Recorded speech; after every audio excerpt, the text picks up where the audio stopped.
सूरत की एक महिला ने नारायण साईं पर रेप और यौन शोषण का मामला लगाया था, जिसको लेकर सूरत पुलिस जब हरकत में आई उससे पहले ही नारायण साईं यहां से फरार हो गए। कई दिनों से नारायण साईं फरार चल रहे हैं और उन्होंने एक अपनी अग्रिम जमानत याचिका भी कोर्ट में दी थी। आज उस पर सूरत कोर्ट में बहस हुई। क्या बहस हुई और कोर्ट ने आज क्या बात सुनाई, क्या फैसला सुनाई, आइए हम इस संदर्भ में बात करते हैं सरकारी वकील नयन सुखड़वाला जी से। सुखड़वाला जी, आज नारायण साईं की एंटीसिपेटरी बेल पर चर्चा होनी थी। आज कोर्ट में क्या बहस हुई और जज ने क्या फैसला कुछ सुनाया? इस केस में नारायण साईं ने एंटीसिपेटरी बेल एप्लीकेशन दाखिल की थी। वो बेल एप्लीकेशन एफिडेविट के ऊपर उन्होंने दाखिल की थी। इस केस में नारायण साईं की तपास चालू थी, पुलिस उनको ढूंढने पड़ी थी, उनके पीछे थी। ड्यूरिंग इन्वेस्टिगेशन एक चीज ऐसी पाई गई कि जो उन्होंने एंटीसिपेटरी बेल एप्लीकेशन दाखिल की है, वो एंटीसिपेटरी बेल जो नोटरी के पास सौगंध लेने के बाद ये एंटीसिपेटरी दाखिल की, तो पुलिस को कुछ शक गया कि ये मिल नहीं रहा है, तो चलो वहाँ नोटरी से भी पूछे कि कब आया था नारायण, तो उसमें से कुछ क्लू मिल सके।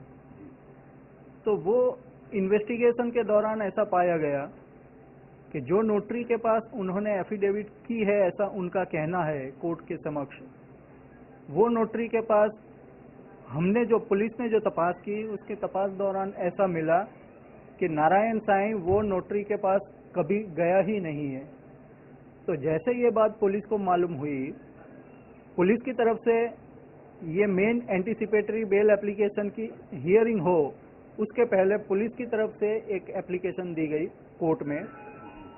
वो एफिडेविट में, वो एप्लीकेशन में पुलिस ने ऐसा बताया कि साहब, हमारी इन्वेस्टिगेशन में इतनी बात आई है कि जो एंटीसिपेटरी आपके समक्ष नारायण साईं ने की, ऐसा कहना है, मगर उसमें जो साइन है वो थोड़ा उसमें कुछ वेरिएशन आ रहा है, क्योंकि उसके साथ पासपोर्ट का जेरोक्स भी उन्होंने रखा था।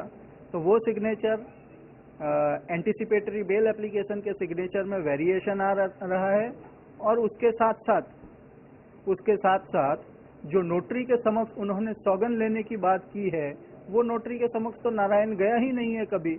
तो ये डॉक्यूमेंट है वो कुछ शंकाशील, सस्पिशियस लग रहा है, इसमें सस्पिशन लग रहा है। तो पुलिस ने की तरफ से एक एप्लीकेशन की गई कि नारायण साईं के सामने जो ये मामला है उसके हमको अलग से तपास दो, और ये एंटीसिपेटरी है, विदाउट हियरिंग मैरिट्स डिसाइड हो उसके पहले यही आधार पर ये एप्लीकेशन खारिज हो जानी चाहिए। आज इस मामले में एंटीसिपेटरी पर ये जो आज जो बहस हुई, उसको लेकर जज साहब ने आज क्या बात की? जो हमने एप्लीकेशन करी थी उसकी जमानत अर्जी खारिज करने के लिए, उसकी सुनवाई हमारी तरफ से तो खत्म हो चुकी थी। उसके बाद नारायण साईं के वकील के द्वारा बहस पेश की गई। उसके दौरान ऐसा भी उन्होंने कहा कि मैं नारायण साईं की मदर और उसकी सिस्टर की भी एफिडेविट करवा सकता हूं कि ये साइन नारायण साईं के ही सिग्नेचर है, ऐसा एफिडेविट करा सकता हूं। उसके लिए आज डेट दी थी, मगर आज उन्होंने वो कोई एफिडेविट रजू नहीं किया है। नारायण साईं का मदर और सिस्टर का कोई एफिडेविट नहीं किया है। जिस तरह आप सवाल उठा रहे हैं नारायण साईं की सही को लेकर, हस्ताक्षर को लेकर, तो ऐसा लगता है कि अगर जो मान लो ये नोटरी के सामने नारायण साईं ने हस्ताक्षर नहीं किए तो कोर्ट को गुमराह करने की कोशिश किया, कोर्ट के साथ फ्रॉड किया, ऐसा हो सकता है? नहीं, हमने ये बात कोर्ट के सामने रखी।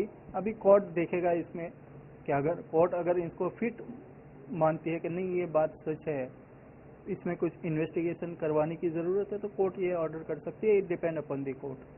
सुखड़वाला जी, जिस तरह एक तो पहले ही एंटीसिपेटरी वाला मामला चल रहा है, 376 वाला मामला चल रहा है, ऐसे में आज इसी केस की सुपरविजन जो महिला डीसीपी है, महिला आईपीएस अफसर, उसको जान से मारने की एक नारायण साईं के साधक ने धमकी दी, उस मामले में आज क्या नया मोड़ है?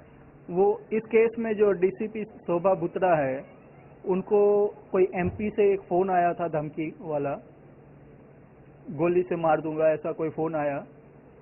तो वो बात भी हमने आज कोर्ट के समक्ष एफिडेविट पर रखी है कि इस केस में जो सुपरविजन कर रहे हैं डीसीपी शोभा बुत्रा, उनको भी नारायण साईं को नहीं ढूंढने के लिए धमकी दी गई है। उसके बारे में एक एफआईआर भी दर्ज की गई।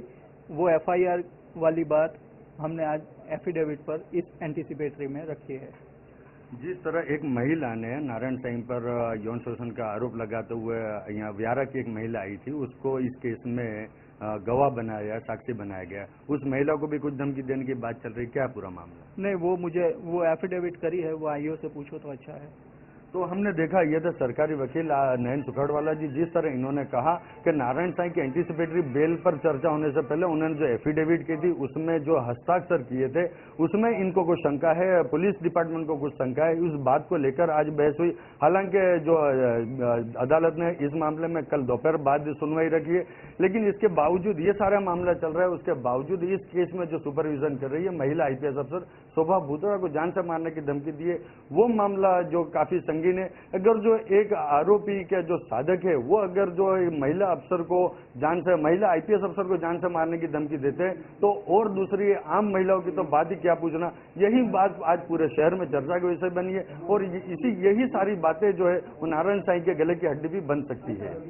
हनीफ मिर्जा, जानो दुनिया, सूरत।